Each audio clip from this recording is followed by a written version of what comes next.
ಎಲ್ಲರಿಗೂ ನಮಸ್ತೆ. ನಮ್ಮ ಕಾಫಿ ಪೇಸ್ಟ್ ಚಾನಲ್ಗೆ ತಮಗೆಲ್ಲರಿಗೂ ಸ್ವಾಗತ. ಇವತ್ತು ನಾವು ಚಿಕನಲ್ಲಿ ಒಂದು ಸ್ಪೆಷಲ್ ರೆಸಿಪಿನ ರೆಡಿ ಮಾಡೋಣ. ಇದು ತುಂಬ ಈಸಿಯಾಗಿ ಮಾಡುವಂಥ ರೆಸಿಪಿ. ಇವಾಗ ನಾವು ಮೊದಲಿಗೆ ಈ ರೆಸಿಪಿನ ರೆಡಿ ಮಾಡೋದಕ್ಕೆ ಏನೇನು ಇಂಗ್ರೀಡಿಯೆಂಟ್ಸ್ ಬೇಕು ಅದನ್ನು ರೆಡಿ ಮಾಡ್ಕೊಳ್ಳೋಣ. ಚಿಕನಲ್ಲಿ ತುಂಬ ವೆರೈಟೀಸ್ನ ಇಷ್ಟಪಡೋರಿಗೆ ಈ ಗ್ರೀನ್ ಚಿಕನ್ ತಂದೂರಿ. ನಾವಿವಾಗ ಮೊದಲಿಗೆ ಗ್ರೀನ್ ಪೇಸ್ಟ್ ರೆಡಿ ಮಾಡ್ಕೋಬೇಕು. ಅದಕ್ಕೆ ಏನೇನು ಬೇಕು ಅದನ್ನೆಲ್ಲ ರೆಡಿ ಮಾಡ್ಕೊಳ್ಳೋಣ. ನಾವಿಲ್ಲಿ ಮೊದಲಿಗೆ ಒಂದು ಈರುಳ್ಳಿನ ಸ್ಲೈಸ್ ರೀತಿಯಲ್ಲಿ ಹೆಚ್ಚಿಕೊಂಡು ಡೀಪ್ ಫ್ರೈ ಮಾಡ್ಕೋಬೇಕು. ಚೆನ್ನಾಗಿ ಫ್ರೈ ಮಾಡಿಕೊಂಡು ಎತ್ತಿಟ್ಕೊಳ್ಳೋಣ.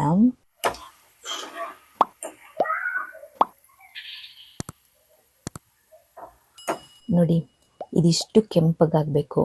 ಇಷ್ಟು ಕೆಂಪಗಾದ್ಮೇಲೆ ಇದನ್ನು ಒಂದು ಪ್ಲೇಟಿಗೆ ಹಾಕ್ಕೊಂಡು ಸೈಡಿಗೆ ಇಟ್ಕೊಳ್ಳೋಣ.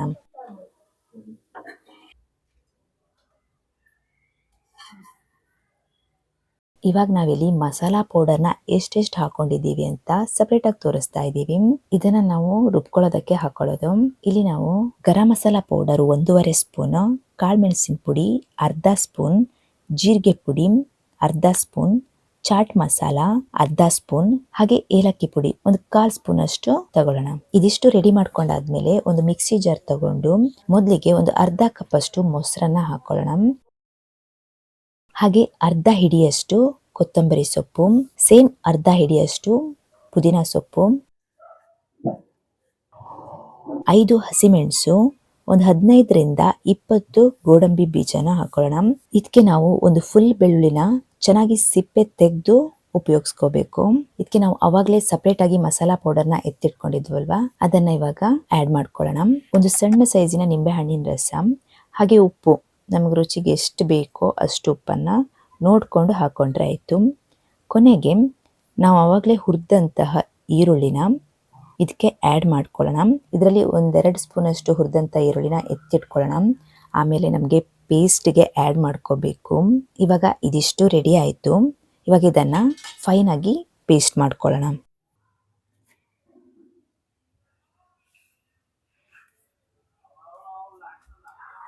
ನೋಡಿ, ಇದು ತುಂಬ ಫೈನಾಗಿ ಪೇಸ್ಟ್ ಆಗಿದೆ. ಈ ಪೇಸ್ಟ್ನ ಒಂದು ಬೌಲಿಗೆ ಹಾಕ್ಕೊಂಡು ಅದಕ್ಕೆ ನಾವು ಆವಾಗಲೇ ಎತ್ತಿಟ್ಕೊಂಡಿದ್ದಂತಹ ಫ್ರೈಡ್ ಆನಿಯನ್ ಇತ್ತಲ್ವ, ಅದನ್ನು ಆ್ಯಡ್ ಮಾಡ್ಕೊಳ್ಳೋಣ.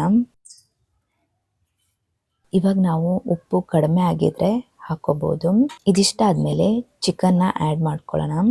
ನಾವಿಲ್ಲಿ ಒಂದು ಅರ್ಧ ಮುಕ್ಕಾಲು kg ಚಿಕನ್ನ ಆ್ಯಡ್ ಮಾಡ್ಕೊಂಡಿದ್ದೀವಿ. ಇದನ್ನು ಚೆನ್ನಾಗಿ ಮಿಕ್ಸ್ ಮಾಡಿ ಮ್ಯಾರಿನೇಟ್ ಆಗೋದಕ್ಕೆ ಬಿಟ್ಬಿಡೋಣ. ಇದು 1 ಅವರ್ ಆದರೂ ಮ್ಯಾರಿನೇಟ್ ಆಗಬೇಕು. ಫ್ರಿಡ್ಜ್ ಇದ್ದರೆ ಫ್ರಿಡ್ಜಲ್ಲಿ ಒಂದು 2-3 ಅವರ್ಸ್ ಎತ್ತಿಡ್ಬೋದು, ಚೆನ್ನಾಗಿ ಮ್ಯಾರಿನೇಟ್ ಆಗುತ್ತೆ. ಇಲ್ಲ ಅಂದರೆ ಕೊನೆ ಪಕ್ಷ 1-1.5 ಗಂಟೆ ಇದನ್ನು ಎತ್ತಿಟ್ಬಿಟ್ಟು ಆಮೇಲೆ ಫ್ರೈ ಮಾಡಿಕೊಂಡ್ರೆ ಆಯಿತು. ನಾವಿವಾಗ ಇದನ್ನು ಒಂದು ಬಾಕ್ಸಿಗೆ ಹಾಕಿಬಿಟ್ಟು ಒಂದು ಸ್ವಲ್ಪ ಹೊತ್ತು ಮ್ಯಾರಿನೇಟ್ ಆಗೋದಕ್ಕೆ ಎತ್ತಿಡೋಣ.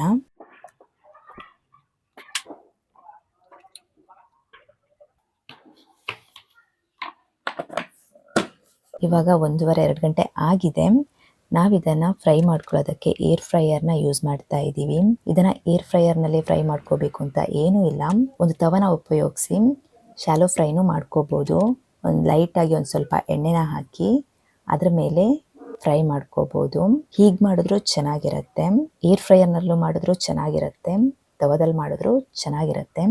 ನಾವಿವಾಗ ಏರ್ ಫ್ರೈಯರ್ನಲ್ಲಿ ಮಾಡ್ತಿರೋದ್ರಿಂದ ಇದಕ್ಕೆ ನಾವು ಫಸ್ಟಿಗೆ ಬೇಕಿಂಗ್ ಶೀಟನ್ನು ಇಟ್ಬಿಟ್ಟು ಅದರಲ್ಲಿ ಒಂದೊಂದೇ ಪೀಸ್ನ ಜೋಡಿಸಿ ಅದರ ಮೇಲೆ ಒಂದು ಸ್ವಲ್ಪ ಬಟರ್ನ ಹಚ್ಚಿಬಿಟ್ಟು ಫ್ರೈ ಮಾಡೋಣ.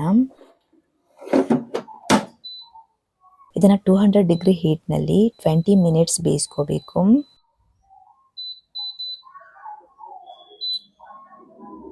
ಆದರೆ ಒಂದು 10 ಮಿನಿಟ್ಸ್ ಆದಮೇಲೆ ಒಂದ್ಸರಿ ತೆಗೆದುಬಿಟ್ಟು ಅದನ್ನು ತಿರುಗಿಸಿ ಹಾಕಿ ಮತ್ತೆ ಫ್ರೈ ಮಾಡ್ಕೋಬೇಕು.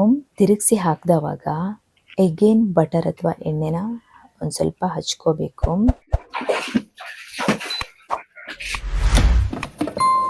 ನೋಡಿ, ಇಷ್ಟು ಮಾಡಿದ್ರೆ ಗ್ರೀನ್ ಚಿಕನ್ ತಂದೂರಿ ರೆಡಿಯಾಗೇ ಬಿಡ್ತು. ಈ ರೀತಿ ಮಾಡೋದ್ರಿಂದ ಹೆಚ್ಚೇನೋ ಆಯಿಲ್ ಯೂಸ್ ಆಗೋದಿಲ್ಲ. ನನಗೆ ಆಯಿಲ್ ಜಾಸ್ತಿ ಬೇಡ, ಈಸಿಯಾಗಿ ಮಾಡಬೇಕು, ಬೇಗ ರೆಡಿ ಆಗಬೇಕು ಅನ್ನೋರಿಗೆ ಇದೊಂದು ಒಳ್ಳೆ ರೆಸಿಪಿ. ಈಸಿಯಾಗಿ ಆರಾಮಾಗಿ ಪಟ್ ಅಂತ ರೆಡಿ ಮಾಡಬಹುದು. ಇದು ಜಸ್ಟ್ ಮ್ಯಾರಿನೇಟ್ ಆಗೋದಕ್ಕೆ ಮಾತ್ರ ಟೈಮ್ ತಗೊಳುತ್ತೆ. ಅದರ ಹೊರತಾಗಿ ಗ್ರೀನ್ ಚಿಕನ್ ತಂದೂರಿ ಪಟ್ ಅಂತ ರೆಡಿ ಆಗುತ್ತೆ. ಊಟದ ಜೊತೆ ಸೈಡ್ಸ್ಗೆ ಇದೊಳ್ಳೆ ರೆಸಿಪಿ. ನನ್ನ ವಿಡಿಯೋ ನಿಮಗೆ ಇಷ್ಟ ಆಗಿದ್ರೆ ಒಂದು ಲೈಕ್ ಕೊಡೋದಕ್ಕೆ ಮರಿಬೇಡಿ. ಹಾಗೆ ನನ್ನ ಚಾನಲ್ನ ಸಬ್ಸ್ಕ್ರೈಬ್ ಮಾಡ್ಕೊಳ್ಳೋದಕ್ಕೆ ಮರಿಬೇಡಿ. ಈಸಿ ಆಗಿರುವಂತಹ ಟೇಸ್ಟಿ ಆಗಿರುವಂತಹ ರೆಸಿಪೀಸ್ನ ನಿಮಗೋಸ್ಕರ ಮಾಡ್ತಾ ಇರ್ತೀನಿ. ಮುಂದೆ ಇನ್ನೊಂದೊಳ್ಳೆ ರೆಸಿಪಿ ಜೊತೆ ಮತ್ತೆ ಸಿಗ್ತೀನಿ. Thank you.